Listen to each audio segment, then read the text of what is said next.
Roger Penske at Newman-Haas. Such was the spirit of the season. I think the thing is, my strength is that I was relaxed. I sort of made up my mind that everything we've done in life has never come easy as such, and I was saying to myself, it's probably going down to the last race, so just take this race as it comes and just go hell for leather and try and do the best job you can. And I was probably quite relaxed, sort of saying to myself, look, you know, the way things are looking, you know, it's not going to be sewn up here anyway, so just do the best possible job you can do this weekend. Nigel and Roseanne at Nazareth, perhaps thinking back to the hard times all those years ago. It's all paid off. Red 5 in the garage. Everything had to be just right now. No time to make mistakes with the title so close. But while everything was settled in the pits, the weather became disruptive. The heavens opened in Nazareth and the circuit was awash. Qualifying cancelled, so the grid lined up in championship order. Mansell and Fittipaldi on the front row. Meanwhile, the international press corps gathered to hear the announcement to cheer all America's race fans. Nigel was to stay in IndyCars with Newman-Haas. For all the right reasons, we have now negotiated a longer-term contract which will keep me in racing here at least for a couple of years, and with an opportunity maybe for longer. And as I say, for the right reasons, and some of those reasons, I won't dwell on too many of them, is the friendship, support, professionalism that the Newman-Haas team has displayed this year. Literally, you know, from the mechanics to the management has been second to none. It's all come out right, and I'm just delighted to say that we've done the deal, and you know, Carl's got a big IOU. Race morning, the championship contenders attend a special briefing conducted by starter Jim Swintal. No need for him to be concerned. These two had seen it all before. They'd raced wheel to wheel throughout the season. It will be a hard race, but not chicanery. The drivers introduced to the crowd. Even in the Andretti's hometown, the biggest cheer went to Emerson and Nigel. Approaching 0 hour, D-Day.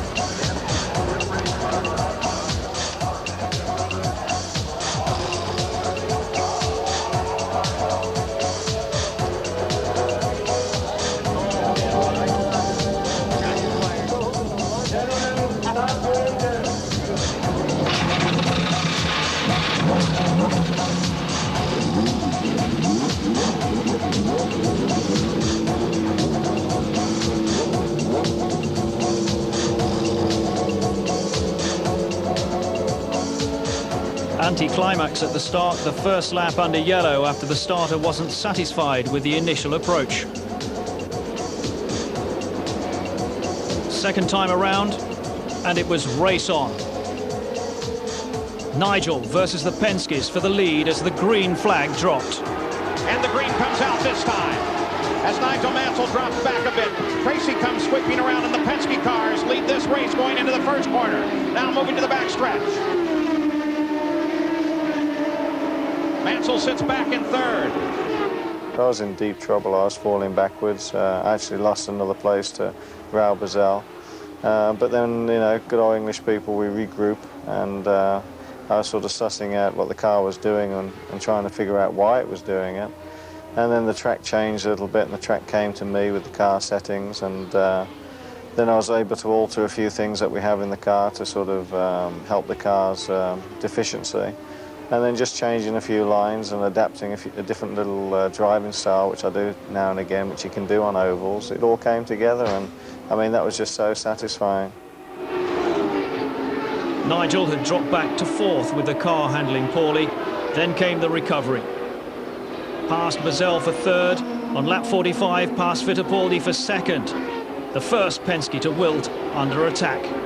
That left Tracy ahead with a big lead, but he wasn't safe yet. Nigel attacked, and within 2 laps cut Tracy's lead to nothing.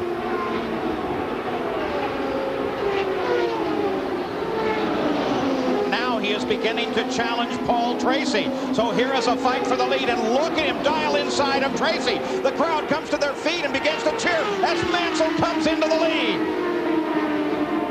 So it was Nigel in charge, commanding the race and even lapping Mario Andretti. Still he had problems to overcome, notably Robbie Gordon wandering about and forgetting that his Lola has mirrors. Meanwhile, Emerson Fittipaldi was running fifth, needing to come home fourth if the championship was to go to the wire. On lap 65, Nigel was called into the pits for a stop that really counted. The Newman-Haas crew's work in pit lane had been exceptional all season. There could be no mistakes now. Nigel came in leading the race, refueled and retired. He went out and actually increased the gap over Scott Goodyear by 2 seconds. Nigel on his way to glory. And he has everybody in a firm headlock at the moment, trying to get a submission. Mansell is being brutal here on his competitors. He is superb and in total control. Emerson Fittipaldi sensing as the race ran on into the closing stages that his chance of a second Indy Championship had gone. But down in pit lane, Paul Newman was taking nothing for granted. Jim McGee coolly seeing the job through to the finish. A lap to go, Nigel still forcing his way through the field, increasing his lead to half a lap over Goodyear by the checkered flag. Everyone else was at least 2 laps back as Nigel completed victory. He'd now won on every oval since Indianapolis. But it was a moment or two before he realized his achievement. Great job, Nigel. Great. The championship, that's it. We did it.